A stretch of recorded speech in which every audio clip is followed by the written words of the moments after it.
mengisahkan tentang perjuangan seorang kakak laki-laki terhadap adik perempuannya. Sang kakak harus mencari uang untuk biaya operasi adiknya yang memiliki penyakit jantung turunan dari ibu mereka. Sang kakak berusaha sekuat tenaga agar ia bisa menyembuhkan adiknya dari penyakit jantungnya. Karena ia tak ingin kehilangan lagi seseorang yang berharga dalam hidupnya setelah kehilangan ibunya. Bagaimana kisah selanjutnya? Sekarang langsung kita masuk aja ke dalam alur cerita filmnya. Film ini diawali dengan adegan seorang pemuda laki-laki yang terbangun dari tidurnya akibat alarm yang berbunyi dari ponselnya. Ia beranjak turun dari kasurnya lalu membangunkan adik perempuannya yang tidur di kasur bawah. Mereka mengawali hari dengan menyikat gigi mereka bersama, lalu bergantian mandi. Setelah mandi, pemuda laki-laki itu memasang dupa di depan sebuah foto seorang wanita yang lagi tersenyum. Pemuda itu mengikat rambut panjang adiknya sembari adiknya memakan bakpao sebagai sarapan. Si adik memberikannya satu gigitan bakpao untuk kakaknya yang sedang mengikat rambutnya. Kini sang kakak sedang memasangkan sepatu untuk adiknya yang berusia 6,5 tahun. Adiknya itu sekarang sudah siap dengan seragam sekolahnya dan tas di punggungnya. Ia memasukkan sesuatu ke dalam mulutnya sebelum sang kakak mengajaknya untuk berangkat ke sekolah. Ia mengambil wadah yang berisi 3 kotak bertuliskan pagi, siang, dan malam. Itu adalah wadah obat yang harus ia minum. Ia membawa wadah itu dan memasukkan ke dalam tasnya. Jinghao mengantarkan Tongtong ke sekolah menggunakan sepeda motor metik tuanya yang berwarna merah. Baru keluar dari gang apartemennya, Jinghao sudah disapa tetangganya yang meminta agar dirinya mengecek TV-nya yang rusak. Tentu saja Jinghao tak mau membuang rezekinya pagi ini, maka ia mengiyakan permintaan pria paruh baya itu.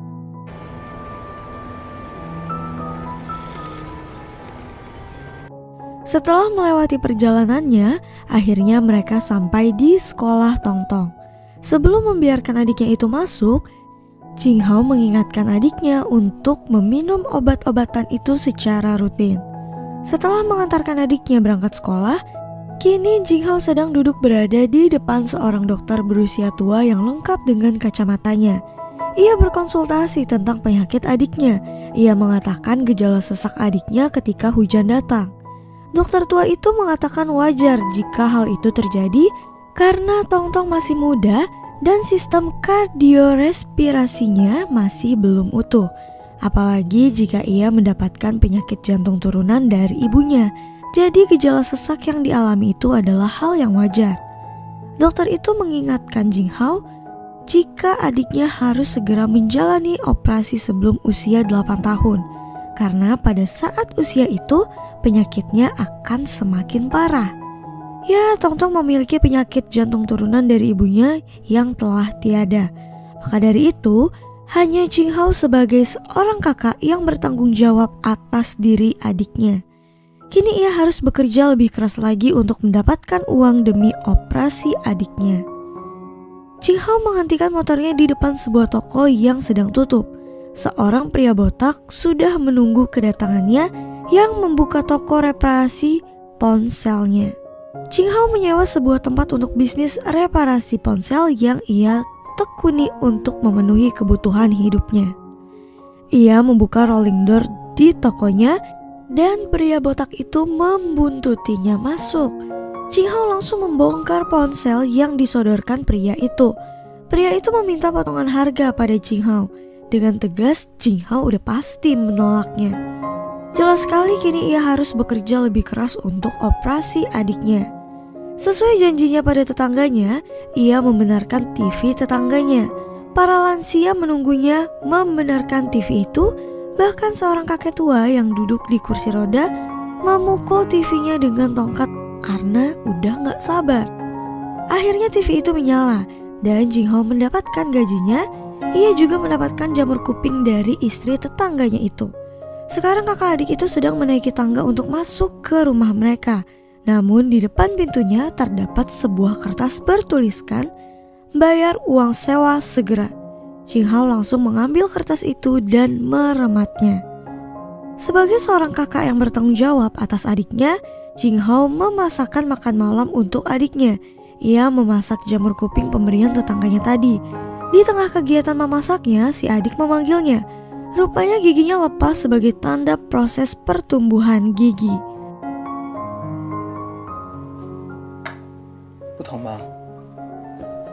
Jing Hao menyimpan gigi adiknya di sebuah wadah bersama gigi adiknya yang lain yang sudah lepas. Jing Hao mendapatkan sebuah telepon. Ia langsung bergegas keluar rumah di saat adik perempuannya sedang tertidur. Ia menemui temannya yang ternyata sedang menawarkan sesuatu. Ia diajak temannya untuk masuk ke dalam sebuah ruangan di tempat kerjanya. Dalam ruangan itu terdapat sesuatu yang ditutupi kain berdebu. Mereka membukanya dan nampaklah tumpukan kardus yang tinggi berdebu yang berisi ponsel cacat tak lulus uji. Temannya itu mau menjual ponsel-ponsel itu kepadanya. Jing Hao meminta laporan uji kualitas dan mempertimbangkan tawaran temannya itu. Namun tiba-tiba temannya ingin meminjam uang lagi kepadanya. Jing Hao langsung meminta uang yang dipinjam temannya dulu untuk kembali sekarang. Temannya itu langsung diam, tak mengatakan apapun. Jing Hao lalu pergi sambil membawa satu sampel ponsel dari tumpukan itu. Di rumah ia mentranslate laporan uji kualitas ponsel-ponsel itu. Ia menatap layar komputernya lalu menghela nafas. Ia langsung membongkar ponsel itu, mengotak-atiknya dengan solder dan timah. Setelah lama berkutat, ia akhirnya berhasil menyalakan ponsel itu. Kini Jing Hao sedang meminjam uang sejumlah 50.000 yuan yang akan ia kembalikan dalam sebulan dengan bunga 2%. Ia menetap kontrak itu dan dengan penuh pertimbangan ia mengecap kontrak itu dengan ibu jarinya. Ia menatap ibu jarinya yang terkena tinta merah. Ia melakukan ini untuk memulai bisnisnya untuk biaya operasi adiknya. Ia menjemput adiknya lebih awal. Ketika adiknya datang menghampiri, ia memainkan pipi adiknya itu dengan gemas. Adiknya yang terheran tentu bertanya. Sang kakak menjawab jika ia bersemangat karena baru saja menemukan harta karun. Waktu pun terus berlalu. 2 minggu kemudian berita menyiarkan bahwa pemerintah telah merampas sejumlah ponsel yang direparasi. Terlihat Jing Hao sedang melunasi transaksi yang telah dilakukannya untuk membeli tumpukan ponsel itu. Ia menatap tumpukan ponsel itu. Ia telah mengambil langkah ini dan tidak boleh berhenti. Ia harus tetap mendapatkan uang untuk operasi adiknya.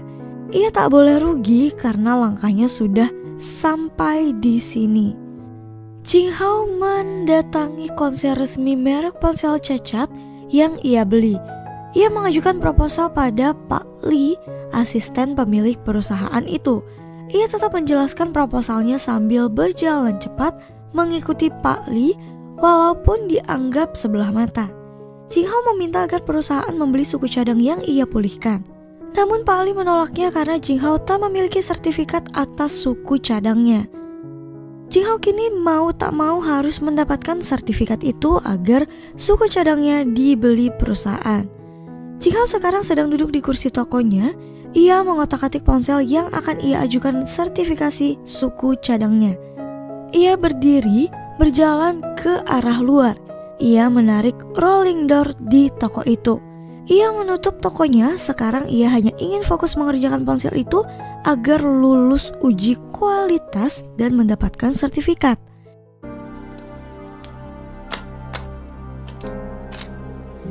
Ia mengerjakannya hingga matanya lelah. Di tengah kesibukannya, Jing Hao tidak melupakan adiknya itu yang sangat ia sayangi. Hingga ia menempuh jalan ini demi kesembuhan adiknya. Mereka kembali ke rumah mereka. Lagi dan lagi disuguhi kertas peringatan pembayaran uang sewa. Untuk segera mendapatkan uang, kini Jing Hao kembali ke perusahaan merek ponsel yang ia beli. Melakukan tes pada suku cadang ponsel di reparasinya itu. Dan untungnya suku cadang reparasi Jing Hao lulus uji. Kini saatnya ia menagih janji pada Pak Li yang mengatakan akan membeli suku cadangnya. Ia menemui Pak Li yang sedang mengawal seseorang. Mereka berjalan cepat.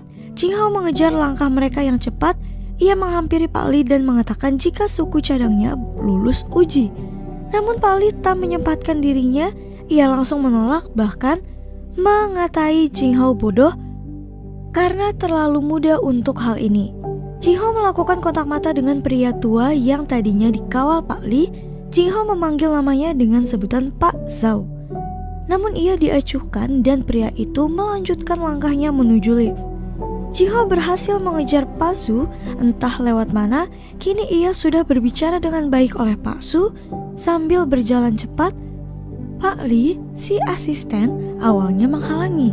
Namun melihat perintah dari Pak Su yang mengizinkan Jing Hao berbicara, akhirnya ia berhenti menghalangi. Jing Hao mulai menjelaskan kepada Pak Zhao tentang suku cadangnya. Sayangnya, waktu Jing Hao ini tak banyak. Pak Zhao harus masuk mobil untuk mengejar keretanya yang berangkat pukul 3. Jing Hao bahkan memaksa seorang bodyguard agar diberitahu tujuan Pak Zhao. Kini Jing Hao nekat membeli tiket kereta yang sama dengan Pak Zhao, bahkan membayar mahal. Ia menyetir motor metiknya ugal-ugalan untuk mengejar kereta yang akan berangkat 30 menit lagi.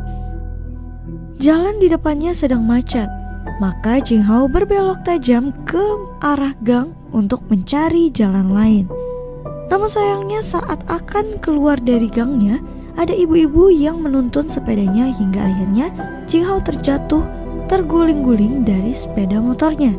Ia meminta maaf pada orang-orang, namun sepeda motornya rusak, jadi mau gak mau ia mengejar kereta itu dengan berlari. Ia bahkan tertabrak mobil saat akan menyeberang jalan.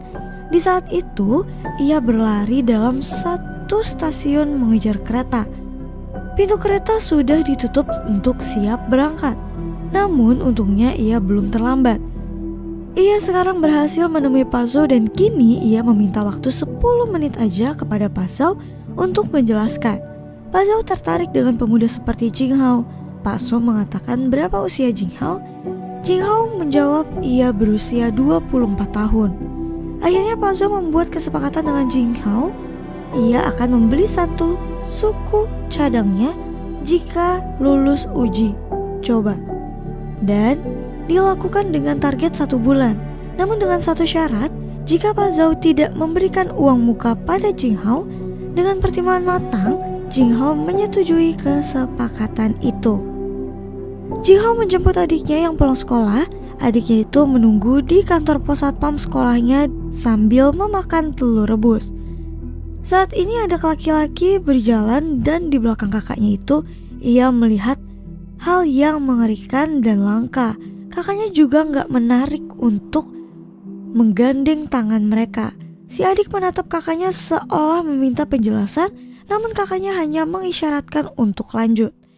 Di rumah, si adik perempuan ini mengobati luka-luka di sekujur tubuh kakaknya dengan obat merah.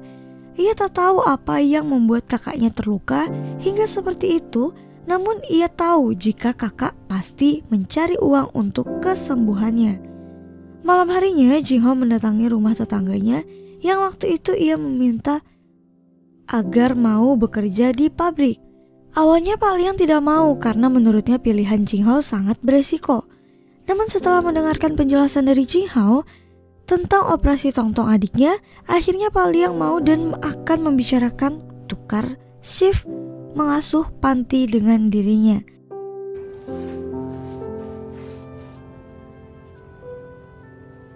Untuk menyewa tempat pabrikan itu, Jing Hao pergi menyewa toko reparasinya dan menjual motornya. Ia sangat berbahaya.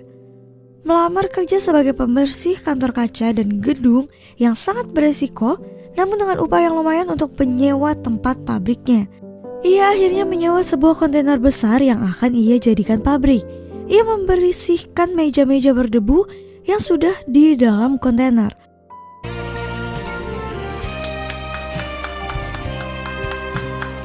Lalu mencari karyawan yang dapat bekerja sekitar 6 orang, termasuk dengan Pak Liang. Semua pekerjaannya memiliki masalah, entah gangguan pendengaran, memiliki kepribadian yang tertutup, hingga penghuni warnet yang hobi main game. Jing Hao mengajari para karyawan dengan sabar hingga mereka mengerti apa yang harus mereka kerjakan.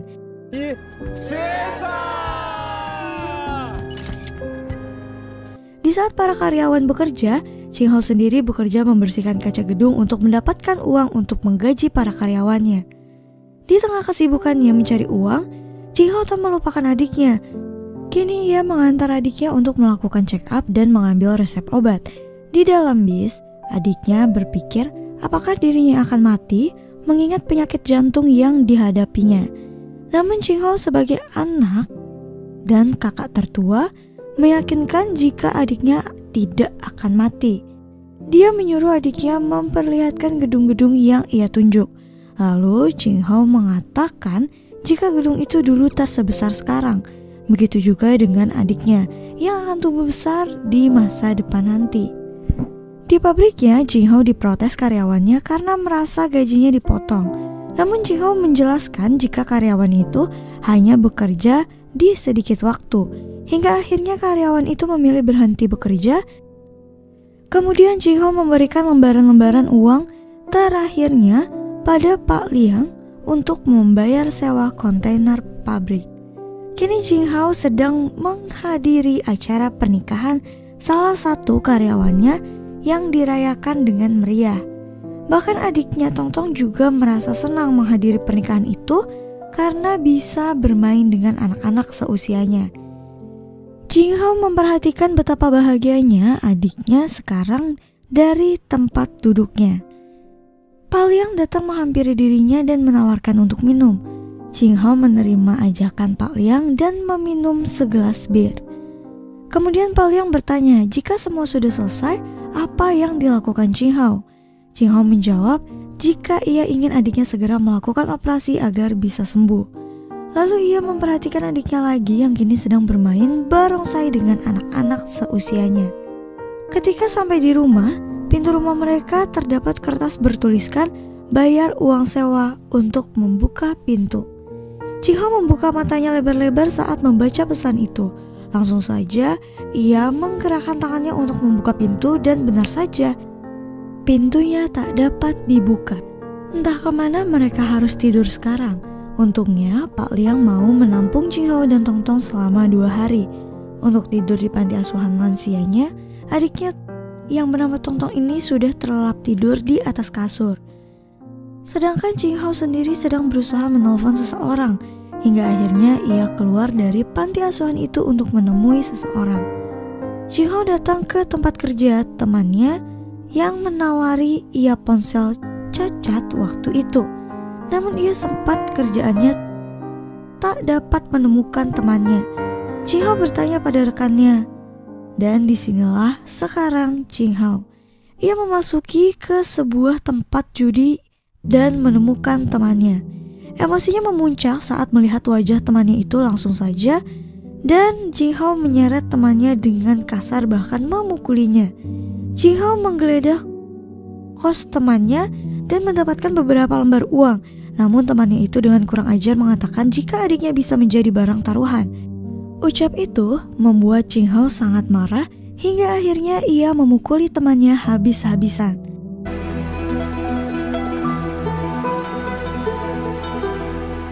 Setelah 2 hari menginap di panti asuhan lansia milik Pak Liang, kini Jing Hao dan Tong Tong memutuskan untuk tinggal di pabrik mereka.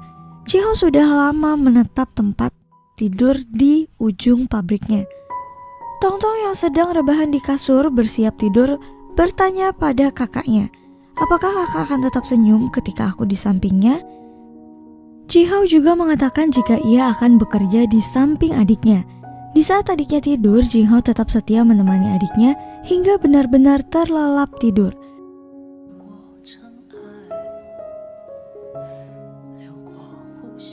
Setelah adiknya tertidur, barulah Jing Hao berkutat di meja kerjanya. Jing Hao yang sedang tertidur di atas meja karyawannya terbangun akibat alarm dari ponselnya. Lantas ia juga membangunkan adiknya agar ia bisa bersiap untuk sekolah. Mereka sarapan bersama sebelum memulai hari mereka. Sang kakak mengantar adiknya berangkat sekolah dengan berjalan kaki, bergandengan tangan, dan tidak lagi menaiki motor. Jing Hao kembali ke rutinitas hariannya, yaitu bekerja sambil membersihkan kaca gedung untuk mendapatkan uang untuk menggaji karyawannya. Malam telah tiba. Kini Tongtong sedang berkutat dengan buku-buku sekolahnya, namun kegiatan itu diganggu oleh nyamuk-nyamuk karena obat nyamuk mereka sudah habis. Tongtong menangkap nyamuk-nyamuk itu dengan kegiatan itu, yaitu sang kakak yang sedang membongkar ponsel. Melihat adiknya yang terganggu dengan nyamuk, Jing Hao mengoleskan minyak ke kulit adiknya yang gatal karena digigit nyamuk.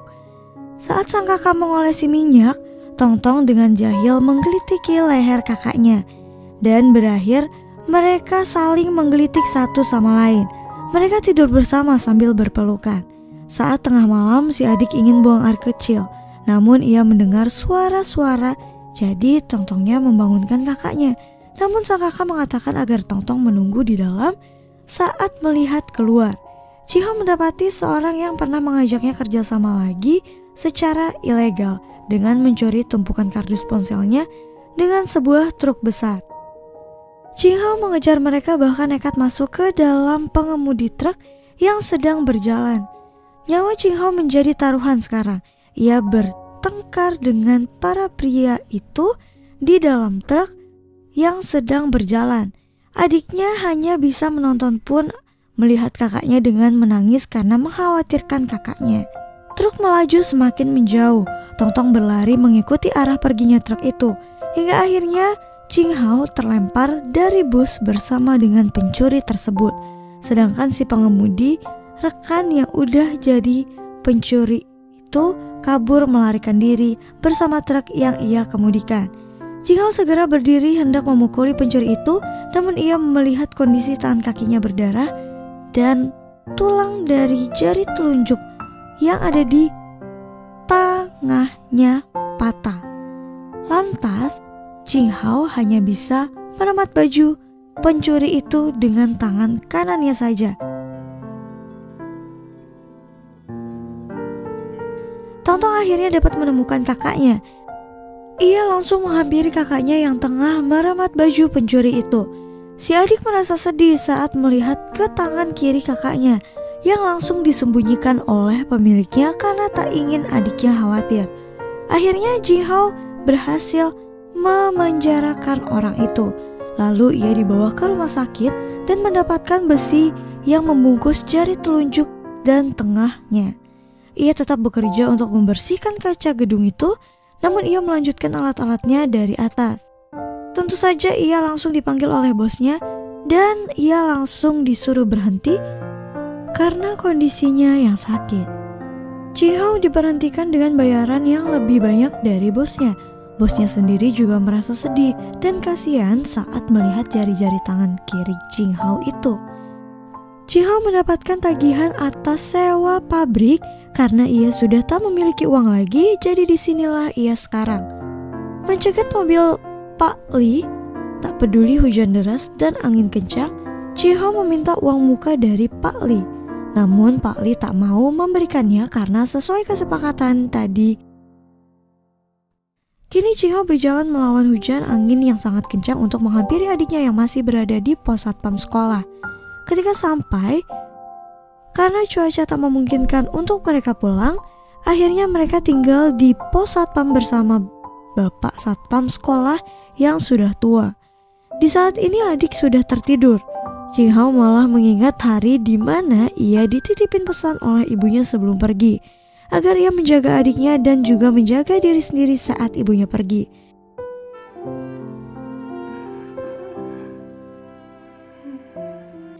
Esokan harinya saat kembar ke pabrik kontainer mereka terkejut, ternyata pabrik mereka hancur. Jing Hao tak bisa berkata-kata lagi. Ia meminta maaf pada karyawannya jika ia tidak bisa membayar mereka sekarang. Namun para karyawan itu sangat pengertian, bahkan seperti menganggap Jing Hao saudara. Mereka tak masalah jika tidak digaji sekarang. Jing Hao bisa manggil ketika ini semua sudah selesai. Para karyawan itu juga mengatakan jika mereka bekerja di rumah saja, akan ada orang yang membantu jika mereka mengerjakan pekerjaan di rumah. Mereka meminjam kendaraan berat milik istri salah satu karyawan yang baru saja menikah. Istrinya adalah seorang pekerja konstruksi, jadi Jing Hao bisa meminta bantuan kepada istrinya. Mereka mengangkut kardus-kardus ponsel yang masih baik-baik aja ke dalam sebuah truk dan dipindahkan ke rumah para karyawannya atau pakai kayu.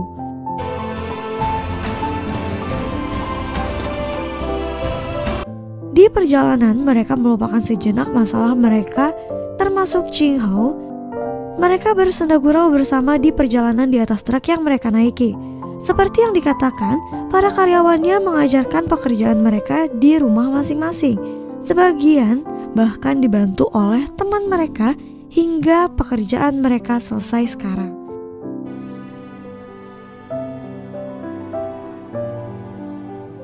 Dan inilah tibanya hari di mana suku cadang pabrik Nice View milik Jing Hao dilakukan uji kualitas. Jing Hao beserta para karyawannya masuk ke ruangan Pak Zhao untuk mengetahui hasil akhirnya. Sesuai persyaratan, Pak Zhao ingin bekerja sama dengan pabrik milik Jing Hao karena komponen suku cadangnya lulus uji 87% di atas syarat minimal yaitu 85%. Bahkan Pak Zhao memuji Jing Hao karena menyelesaikan sesuai tenggang waktu yang ditentukan. Yang pasti itu sebenarnya sulit untuk dilakukan. Jing Hao melakukan kerjasama dengan perusahaan Pak Zhao dan mendapat uang muka sebesar 5 juta yen. Jing Hao bersama para karyawan masuk ke dalam lift untuk turun dan kembali ke pabrik mereka. Di saat di dalam lift mereka merasa lega dan senang. Jing Hao bahkan merasa sangat terharu karena usahanya berhasil.